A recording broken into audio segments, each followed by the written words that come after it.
வள்ளல் பெருமானார் வடலூரிலிருந்து பின் மேட்டுக்குப்பத்தை உறைவிடமாக கொண்டார். ஏனென்றால் அவ்வப்போது சிற்சில காலங்களில் தம் உடலை பிறருக்கு தோன்றா வண்ணம் மறைத்து கொண்டு அருவ நிலையில் சில நாள் இருப்பதுண்டு. இத்தகைய சாதனைகளை செய்வதற்காகவே தனிமையை விரும்பி மேட்டுக்குப்பம் சித்திவளாக திருமாளிகை வளாகத்தை தேர்வு செய்தார்.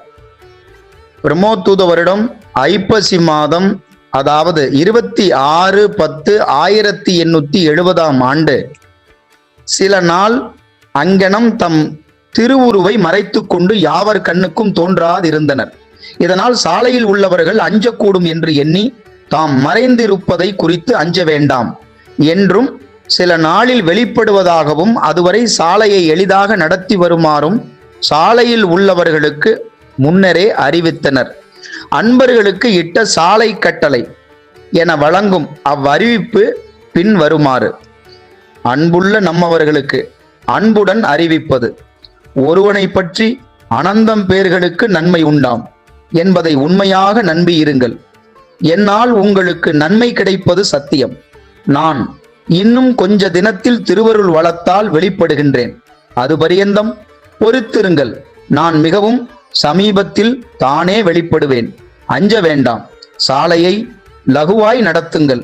திருச்சிற்றம்பலம் என்று வள்ளல் பெருமானாரே அறிவித்திருந்தார்கள். இவ்வறிவிப்பை எழுதி வடலூருக்கு அனுப்பினார்கள். அப்போது மு. அப்பாசாமி செட்டியாரும் புதுவை சதாசிவ செட்டியாரும் சாலையை நடத்தி வந்தார்கள். இத்திருமுகத்தை எழுதி அனுப்பிவிட்டு அடிகள் சித்தி வளாகத்தில் தமது அறைக்குள்ளே சென்று தாளிட்டு கொண்டனர். யாவர் கண்ணுக்கும் புலப்படவில்லை. இவ்வாறு பல நாள் இருந்து அறிவிப்பில் குறித்தபடி வெளிப்பட்டனர். இவ்வாறு பலமுறை மறைவதும் வருவதுமாக இருந்தார்கள். இது வள்ளல் பெருமானார் 1874 தைப்பூச திருநாளில் நிரந்தரமாக மறைந்து இறைவனோடு இரண்டர கலக்கப் போகின்றோம் என்பதன் முன்னோட்டமாகவே நிகழ்த்தப்பட்டனவையாகும்.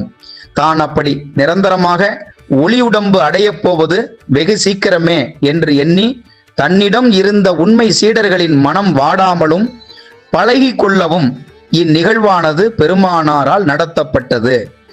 இதனை தொழூர் வேலாயுத முதலியாரும் தான் தியாசிபிக்கல் சொசைட்டியினருக்கு, அதாவது பிளவட்ஸ்கி அம்மையாருக்கு அளித்த வாக்குமூலத்தில் குறிப்பிட்டுள்ளார். Many a time during his stay there, he used to leave his followers, disappearing to go no one knew whither and remaining absent for more or less prolonged periods of time என்று கூறியிருக்கின்றார்கள்.